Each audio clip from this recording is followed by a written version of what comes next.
Hello legends and super legends, welcome to Veloharmony. Today is Father's Day in the US. I don't know if the whole world celebrates it on the same day or not, probably. I hope so. I mean, what I try to teach my kids is every day is Parents' Day. But welcome to Veloharmony, super legends and legends. And in celebration of Father's Day, today I want to do a video that talks about the impact of cadence on your body when you ride your bike. In the cycling world and in cycling circles and even on YouTube and other videos that they say spinners are winners or winners are spinners. And what I want to do is qualify that.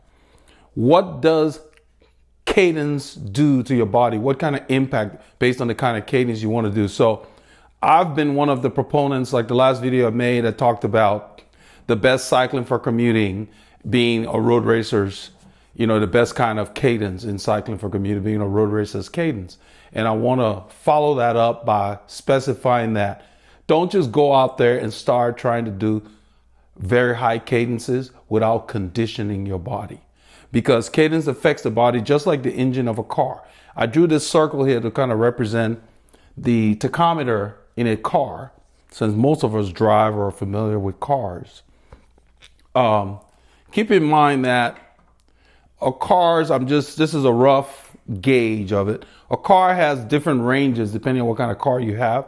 There's a part of the tachometer that shows a red line. I'm using the black to represent because red doesn't show up very well on this board with this camera.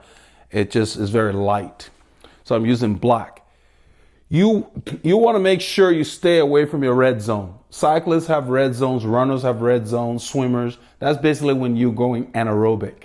If you get in the red zone and stay there for too long, it's harder to recover. It can actually hurt your performance in that event that day. So when you ride your bike, if normally you're pedaling at, say you don't even know what you're pedaling at, but whatever cadences you're currently doing that you're comfortable with, when you start trying to improve your ability to respond to changes in speed, don't get too ambitious.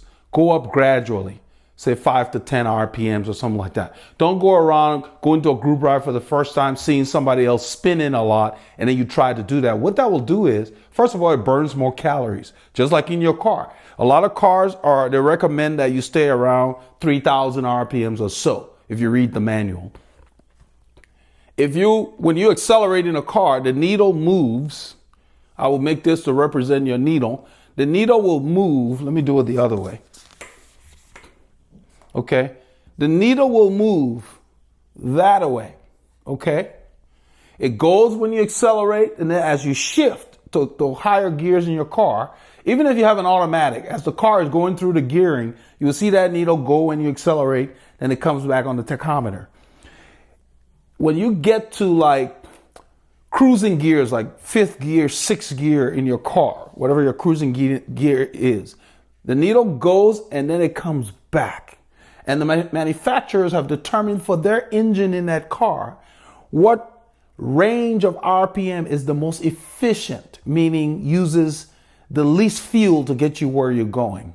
So it may settle around maybe 2,800 RPMs, or, right below 3,000. Most of the time, that's where I see my cars anyway, because they recommend in the manual that if you shift up to 3,000 RPM or 3,500 RPMs between your shifts, because I have a stick shift car, if you keep your shifts in that range, you burn the least fuel. If you go to almost 6,500 or 7,000 RPM, where the red line in my car starts, and you see they're usually in red and they're dashed, then they get solid, meaning you're really over revving at that point. If you spend a lot of time up there, you burn more fuel. So if you went on the freeway in your car or the roadway in your car and you kept your RPM, say, at 6,500 by staying in, say, 3rd gear in a manual car and driving at 65, 70 miles an hour and never shifting to 4th or 5th gear, you would burn more fuel for that journey. Now we're going to revert that description to cycling. So you're riding a bike, and normally you pedal around 75, 85, even if you don't have a cadence meter, but you normally know what kind of rhythm you like. And then all of a sudden you get excited in a group ride and want to follow a faster rider or a more experienced rider. When he accelerates, you trying to keep up with him and you've heard spinners are winners and you see him spinning, then you just start spinning behind him. The problem with that is if you do that for any appreciable amount of time, say more than a minute, your respiration is going to change. Your aerobic system will start getting under a lot of stress and pressure. So your heart rate will go up. If you stay there too long, you can go anaerobic. You can get in your red zone. Okay. It's not about what speed you're doing. So if you're riding normally and you do 75 RPMs and you start pedaling at 100 because you in this event, this sportif or a group ride, and you see an experienced rider, I'm going to keep up. And that's your goal. I want to keep up with the faster riders. Well, you're starting to do something you didn't prepare your body for. So what happens is that's the first time you're doing that. You're not going to be very efficient at it. You're going to be bouncing. That's the first thing you'll notice. That means you're going to be burning more calories because you're not very efficient. You are not conditioned. And then your heart rate continues to rise. And all of a sudden you're going in zone 4, zone 5. And, at that point now, really, this is the area where have you trained enough in zone 5 to know how long you can tolerate it? And even if you had, you may not have trained at that cadence. So what's going to end up happening is you will reach anaerobic quicker than when you train by yourself at a more reasonable cadence. So be careful with how you increase your cadence. Make sure it is gradual and make sure you do it over time. The time period I can't give you. That's what we give in our structured plans, where we do speed work for our coaching customers. So if you have questions about that, go to my website, veloharmony.com. There is a thing for coaching, performance coaching, and you can sign up there for blocks of times and we can put a plan together for you. But I wanted to bring that out today to just let you know that, spinners are winners, but spinning, the definition varies from rider to rider. Spinning for one rider is a different RPM than spinning for the next rider. So if you have conditioned yourself to spin at 85, you got to know where you are and you stay at that level. The next guy may have conditioned his body to cruise at 100 or 105.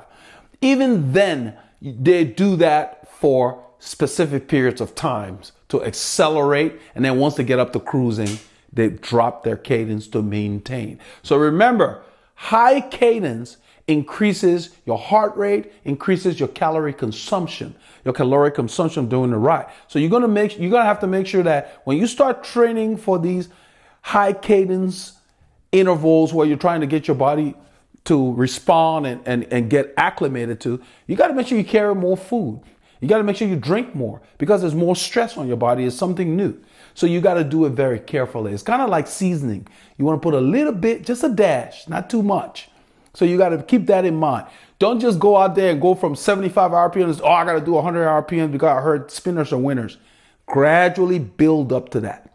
Okay. And it's better to do it under a structured training plan to get yourself there so that you're gradually conditioning your entire system to do that. Because if you just go and do that, all of a sudden your breathing goes out of place. You're burning more calories. Before you know it, you can lose energy on the ride and even bonk if you're not eating because you're doing something different, trying to keep up. And then there's a tendency to not be relaxed because it's new to you. So to summarize, high cadence increases respiration, it stresses your aerobic system, and your heart rate will go up more doing high cadence than if the cadence is reasonable for your body, to what you're used to. So don't continually increase your cadence thinking that, I got to keep up with this person. No, stay within yourself. Shift up, keep your cadence in the range that you have conditioned your body to handle. And if you want to mimic that person or emulate that person, you got to work up to it. Don't try to do it in one ride. It takes a period of time of consistent training to make those changes in your body. Because the reason why I wanted to make this, I didn't want people going out there, going to an event, getting excited and having a bad ride because all of a sudden you started increasing your cadence. Before you know it, you're in your anaerobic zone, because that's what will happen. Your heart rate will just keep going up because all that momentum, plus since you have not conditioned, you won't be as optimized, you won't be as efficient. You will be bouncing all over the saddle. The assumption, of course, as I say on my banner here, everything begins with fit, meaning the assumption is you've had a bike fit, because if you're not fitted to your bike, it's hard to accelerate efficiently because you're moving all over and doing stuff and then trying to accelerate. That's what a bad fit does for you. So I wanted to talk about that today and just stress that. Be careful with trying to just going out there and say, oh, I got to spin to win. Well, you got to build up to it. And spinning varies. A cadence that's comfortable for another kind of rider may not be the range you need to be in. Just like every car engine has different red lines. Your engine has a different red line. The key is to find what your engine requires. That's why a lot of people get coaches or they get a good book and over time get to know their engine. So you're different. Every person is unique. Don't go and just try to do exactly what someone else is doing. Based on your musculature and your buildup, you may need to pedal at 87 RPM. Maybe that's what your body likes. But it doesn't mean that you can't accelerate to 110, then shift up and get back to 87 once you get up to speed. And that's what I try to bring out in my videos, is that use cadence for changes in speed and then use your cruising cadence that you've become accustomed to for maintaining that speed. Whether you're climbing or on the flats, it's the same principle. So those of you who have questions after watching the video, let me know if you have specific questions or you need specific guidance on training. Come to the website, veloharmony.com. We've got different services that we offer that you can take advantage of. So I wanted to give you guys this video for Father's Day because I wanted to stress that, yes, spinners are winners. What it means is don't get bogged down in too large a gear. Ride a gear that you can respond in.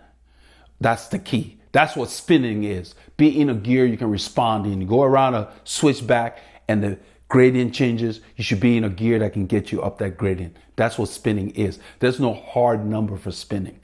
Spinning means responsive cycling.